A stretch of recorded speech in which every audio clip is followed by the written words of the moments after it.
My next guest starred alongside Anthony Hopkins in The Right and has just landed a starring role in the TV series Once Upon a Time. Have a look at this. Who are you? Killian Jones. But most people have taken to call me by my more colourful moniker. Hook. Hook. Check my satchel. As in Captain Hook? Ah, so you've heard of me. Please welcome Colin O'Donoghue.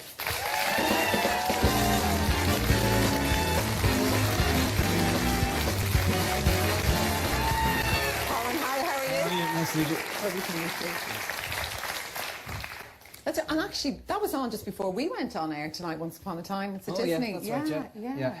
How did that come about? It's a big role to get. Yeah, it was, when I started on the show, I started as a guest star, so it was kind of, yeah, it was a big one to get. I auditioned, and I met with Eddie and Adam, who created the show, the next day, and we sort of talked about where they saw Captain Hook, and, you know, obviously he's kind of, I'm not really like the typical Captain Hook, and... You're way too good looking.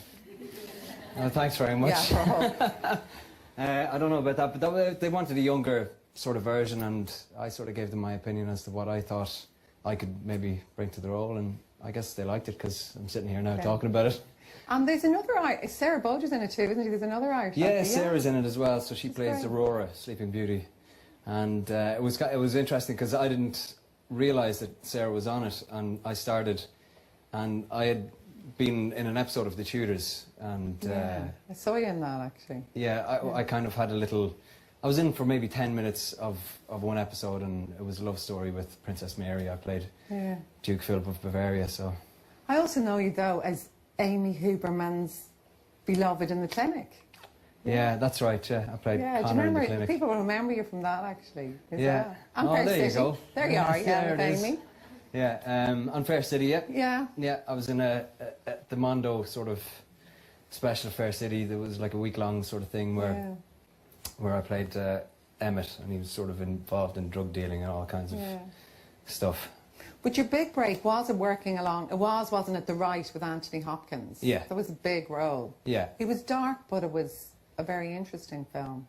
Yeah, it was, you know, I was very lucky to sort of get that. I hadn't really been working for a long time before I got it, and, you know, you go in, you audition. I sent the taping over I taped it in my best friend Shane, had a studio at the back of his house, and he taped it for me and sent it over, and you do that a lot, and you sort of think maybe they don't watch it, maybe they do, who knows, and they watched it, they liked what I did, but you're always sort of, you never know if you're going to get it up until you get, you know, until you find out, okay, you've got it, but it was sort of a long process, and I couldn't believe it then, when you know, I got called to go and read with Anthony Hopkins in LA, and... Was he nice? Yeah, he's the nicest man in the world. I remember I went in, I was really nervous, and you kind of go, oh, I have to give myself 10 seconds just to freak out, because I know as soon as I look at him, I'm going to go, that's Anthony Hopkins, what the hell am I doing here? Yeah. And so I gave myself a couple of seconds, and then he came up to me, and he sort of gave me a hug, nice to meet you, and he whispered in my ear, and he said, let's just have fun. And that was it. And that's so nice, actually. Yeah, because I'm sure that he gets it all the time, people nervous around him. And apparently he's a good impressionist, is he? Because, you know, he plays these kind of dark roles a lot, but you were saying, isn't he, he's a bit of an impressionist? Yeah, I actually have a video at home on my computer of him doing Marlon Brando. He does this incredible, his whole face changes. I can't do it, I'm not even going to, but his whole face changes, he looks like Marlon Brando. And Tommy Cooper, he's absolutely brilliant to Tommy Cooper, yeah. God, that's amazing. Yeah, and he barks on set. Sometimes you'll be sitting there and you just hear, and you go, and he's just sitting there, yeah. But it's not, did you always want to be an actor? Pretty much, yeah. I mean, I fell into it I joined youth theatre in Drogheda, the Drogheda Youth Theatre, and I had some friends who were doing a play, and I really didn't want to sort of go in. I was meeting them for a coffee, and they were stuck for somebody to read with them, and I did, and then I was kind of a very quiet, shy teenager, I guess, and I realised that was a way for me to kind of try to be somebody else. So I sort of fell into it then in the youth theatre, and then I just fell in love with it, you know. And I was fascinated by actors because it's hard to make it, and you know, like as you said, you hadn't been working before The Right. Where do you keep the confidence to keep going? Is there ever a moment you think, oh, geez, I couldn't be bothered anymore? If you kind of go... There's lots of moments like that, you know. But I guess you just have to sort of believe in yourself. But most of all, for me, it was like my family and my wife Helen and my brother Alan and stuff like that. It was just sort of, you know, obviously my parents. But, you know, if you have people who say, look, we believe in you as well, you know, stick with it, then it really helps you sort of begin to believe in yourself again. Because you go, as an artist, sometimes you go through so many knockbacks, you know, and you might be out of work for God knows how long, and, you know, that does take a good belt out of your confidence, and, you know, then you kind of need people to sort of say, you know, you'll be okay, stick with it, you'll be fine. Loads of actors say that, though, you know, it takes them a good while to make it. But like you, your wife's really good, and she's a teacher, isn't she? That if you have someone who sustains you as well as your parents, that does get you through it. Yeah, it really does. It really does. I mean, I'm very lucky. Helen's the best person. They're all here tonight as well. I know, they're over there. I'm looking at them right over there. I know, and everyone's going to say, now, can we have a look at her? But my director's upstairs saying, no, Mary, I can't get a shot of them. There they are there. There's the mommy and there's Helen. Don Allen. Yeah, there they are. No, they're lovely. So, it's... But the Once Upon a Time thing is big, but you're heading now back to Vancouver, aren't you? You have to spend about 8 months filming it. Go back next week for about 9 months, so straight back.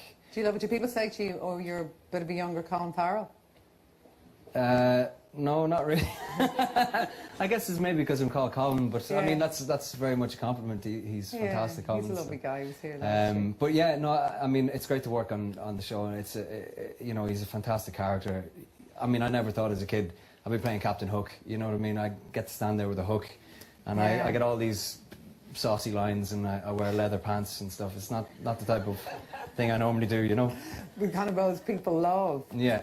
So it's also nice, I think, that your family can see it, because it's on here. Because sometimes, I suppose, if you do a lot of roles and you're living away, your family mightn't necessarily see what you're doing. Yeah, well, that's true. Yeah, I mean, like, it's great now, because people keep asking me, or when I started, people have been asking, you know, when is the show on, or where will we see it? And now that it's on RTE on Saturdays, it's great that I'm able to say watch it on RTE on Saturday. Yeah.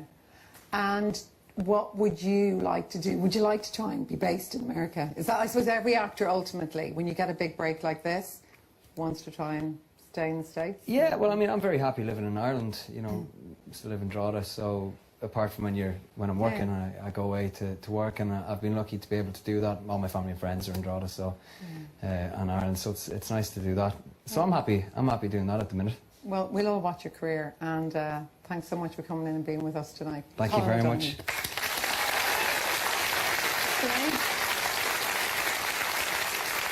And now, before we finish, I need to give one lucky viewer €10,000 in cash. It's a nice prize.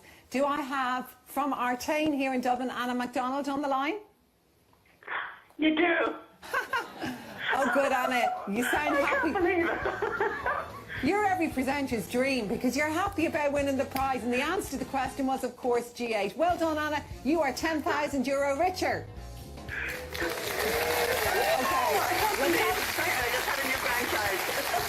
Oh, congratulations, Anna. That's it for tonight. Thank you. Yeah, enjoy yourself. See you here the next time, next Saturday. Until then, thanks a million for watching, and Ia Wall. I like it when people...